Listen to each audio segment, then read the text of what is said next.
Soon, we will witness the story and sinking process of the Titanic. At the moment of impact, we will see it from inside the ship, observe the iceberg that sank the Titanic, and look at the marks it left on the vessel. Then, through an experiment, we will learn what those who fell into the water experienced, and we will chase the sound you hear was the distress call sent from the Titanic. Using telegraph, help requests were sent to other ships with signals in Morse code. The Titanic slowly began to sink. At the telegraph station was a 25-year-old young man named Jack Phillips, who did not leave his post until the room was submerged. He acted heroically until the very end. Yet nothing he did could change the outcome. The Titanic would only be found 73 years after it sank, and everything began with the discovery of the wreck. The mysterious story of the Titanic music began many, many years ago. In 1912, 111 years ago, large headlines read that the Titanic would embark on its maiden voyage, and the newspaper even included images of the ship and ticket prices. The story of the Titanic was actually a challenge. Transatlantic passenger trade was highly competitive, transporting wealthy travelers and immigrants, and it was profitable and innovative. Two companies, in particular, were in competition. The White Star Line wanted to build 2 ships and set a record crossing the Atlantic, but instead of focusing on speed, they took another approach. In 1908, the company formed a workforce, mostly Irish laborers, to build a revolutionary passenger ship, the largest, most luxurious, and most comfortable ship ever designed. "We may not be fast, but who wants to spend an ocean crossing feeling sick?" was their motto. Their goal was to dominate the Europe to America route within 5 years. Ultimately, the massive ship, the Olympic, was launched, a 45,000-ton vessel capable of carrying 1,000 passengers. Shortly after, the company would launch an even more spectacular ship, the Titanic. Approximately 14,000 people worked on its construction, and 200,000 spectators gathered to witness the launch. Seeing it slide into the water, people felt as if the ground itself was moving. At that time, it was a colossal ship. The Titanic's anchors alone weighed 15 tons. Its interiors were lavishly decorated with the finest furnishings, although some thought the money spent on luxury should have gone toward technology. By April 10, 1912, the Titanic was ready for its maiden voyage, departing from England under Captain Smith, heading to New York with stops in Cherbourg, France, and Queenstown, Ireland. As the ship left port, operators were warned about possible icebergs along the southern route, a common alert at the time. At 9:30 p.m., the ship Misaba, ahead of the Titanic, reported large icebergs in the area. However, although the telegraph operators, Phillips and Harold, received the warning, it never reached the captain. They were busy relaying messages from first-class passengers to their families in New York, the fastest social communication tool of the era. The night was cold, as if death itself had exhaled across the waters, and the ocean was as calm as a sheet.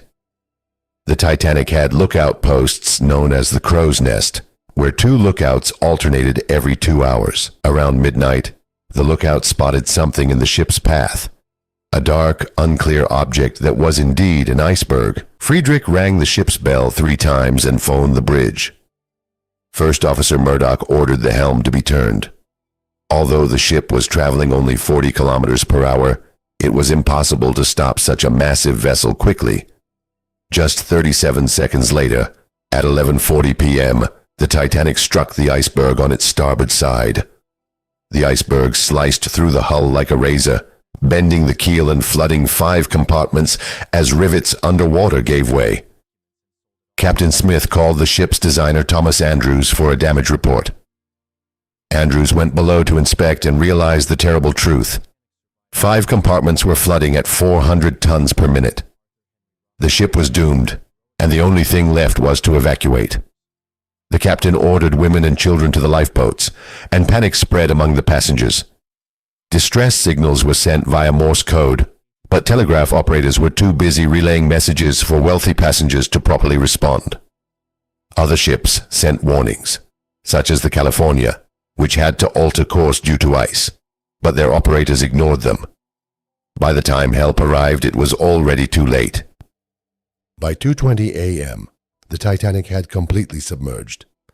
The day after, rescue ships, including the Carpathia, arrived. Some lucky survivors were rescued, but 1,500 people, mostly men and lower-class passengers, perished, including Captain Smith. Families who had kissed their children goodnight just hours before now watched them slip into freezing waters. To understand the conditions in the icy Atlantic, survival expert Dr. Mike Zorlu conducted an experiment, simulating the water temperature near the Titanic at 12 degrees Celsius, around 10 degrees Celsius warmer than the actual freezing temperature. Volunteers' body heat and motor skills dropped drastically within 20 minutes. Survivors in 1912 likely succumbed to hypothermia within half an hour, facing unimaginable suffering. How could the Titanic sink if its iron rivets were strong? The answer lies in the angle and nature of the collision. The ship scraped the iceberg, causing rivets to fail and creating a 9-meter-long opening. Other factors, such as calm seas, unusual weather conditions, and the iceberg's location, concealed the danger until it was too late. The iceberg itself had traveled over 300 days from Greenland, carried by the Labrador Current, before meeting the Titanic. By 5:30 a.m., when the Carpathia arrived, the wreck was visible and survivors witnessed the devastation. The men, women, and children who lived through that night would never forget it. Music, music, music, music. This is just a brief account of the Titanic's story. Many mysteries remain. In the next part, we will examine official reports, experiments, the infamous iceberg marks, and astonishing footage of the wreck. Don't forget to like the video and subscribe to the channel to stay updated. See you in the next episode.